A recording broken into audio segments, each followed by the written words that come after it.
Assalamualaikum warahmatullahi wabarakatuh.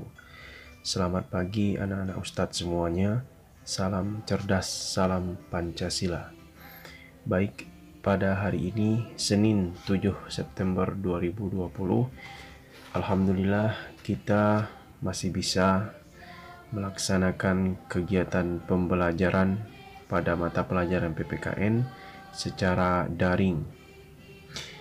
Nah, baik, pada pertemuan kali ini kita akan membahas bab kedua, yaitu tentang norma dan keadilan.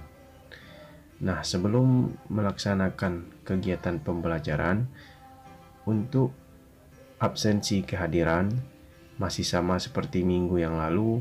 Silakan anak-anak Ustadz semuanya mengirimkan foto menggunakan seragam sekolah atau pakaian yang sopan untuk bukti kehadiran kalian pada hari ini. Baik, kita masuk ke materi kita, norma dan keadilan.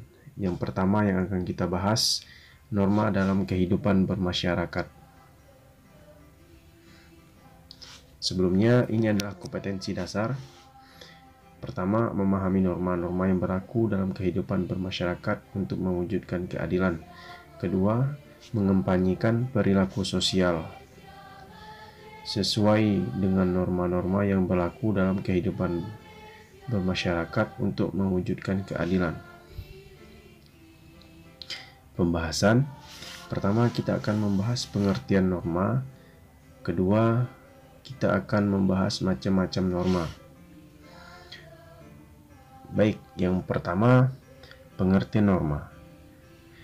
Manusia pada dasarnya memiliki dua kedudukan, yaitu sebagai makhluk sosial dan makhluk individu.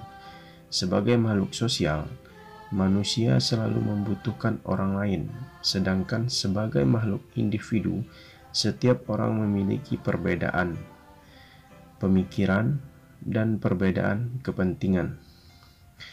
Dalam kehidupan bermasyarakat, perbedaan kepentingan dapat menimbulkan adanya perselisihan, perpecahan, bahkan menjurus ke arah terjadinya kekacauan. Untuk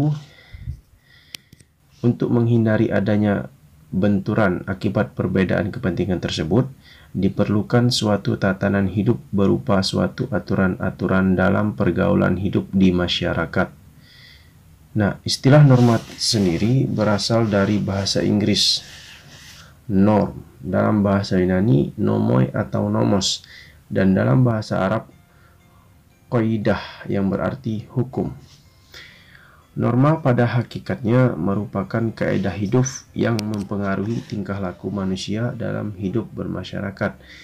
Norma juga dapat diartikan sebagai aturan atau ketentuan yang mengatur kehidupan warga masyarakat. Kemudian norma dipakai sebagai panduan, tatanan, dan pengendalian tingkah laku. Nah, selanjutnya kita masuk ke dalam macam-macam norma. Yang pertama, norma kesusilaan. Norma kesusilaan merupakan peraturan hidup yang berkenaan dengan bisikan dan suara hati nurani manusia. Suara hati nurani sebagai suara kejujuran merupakan suara yang akan mengarahkan manusia kepada kebaikan. Nah, Ustaz contohkan, seorang yang memiliki hati nurani tidak mungkin mengambil dompet seorang ibu yang jatuh atau tertinggal di tempat umum. Nah, contoh lainnya yaitu di sekolah. Seorang siswa yang mengikuti suara hati nurani tidak mungkin mencontek ketika ulangan, karena mereka tahu mencontek itu perbuatan yang salah. Nah, selanjutnya norma kesopanan. Norma kesopanan merupakan norma yang berhubungan dengan pergaulan manusia dalam kehidupan sehari-hari. Norma kesopanan dalam masyarakat memuat aturan tentang pergaulan masyarakat, antara lain terlihat dalam tata cara berpakaian, berbicara, berperilaku terhadap orang lain, dan tata cara makan yang paling sederhana, dan sebagainya.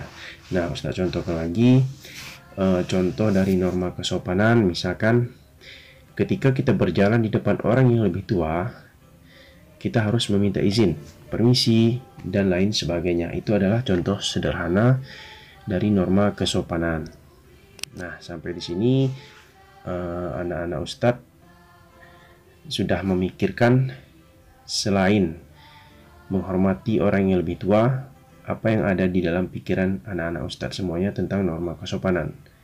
Pasti kalian sudah membayangkan contoh-contoh lainnya. Oke.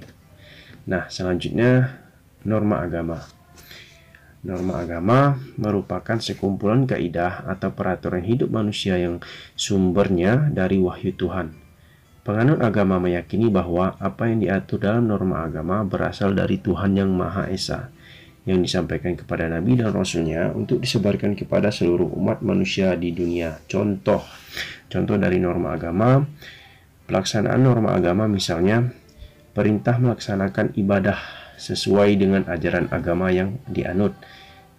Nah, melanggar norma agama merupakan perbuatan dosa, sehingga pelaku pelanggarnya akan mendapatkan sanksi siksaan di neraka. Nah, yang terakhir, norma hukum. Norma hukum adalah peraturan mengenai tingkah laku manusia dalam pergaulan masyarakat dan dibuat oleh badan resmi negara serta bersifat memaksa, sehingga perintah dan larangan dalam norma hukum harus ditaati oleh masyarakat. Nah, sifat norma hukum itu ada dua, bersifat memaksa dan bersifat larangan. Nah, bersifat memaksa artinya memerintah orang berbuat sesuatu, dan jika tidak berbuat maka ia akan melanggar norma hukum. Nah, bersifat larangan yaitu melarang orang berbuat sesuatu, dan jika orang tersebut melakukan perbuatan yang dilarang maka ia melanggar norma hukum tersebut. Baik, demikian penjelasan Ustadz untuk materi kita tentang norma dan keadilan. Jika ada yang belum paham atau yang masih ragu, masih bingung dengan materi kita pada hari ini, silakan kalian memberikan pertanyaan, tulis di kolom komentar. Baik, demikianlah yang dapat Ustadz sampaikan. Wabillahi taufiq wal hidayah. Assalamualaikum warahmatullahi wabarakatuh.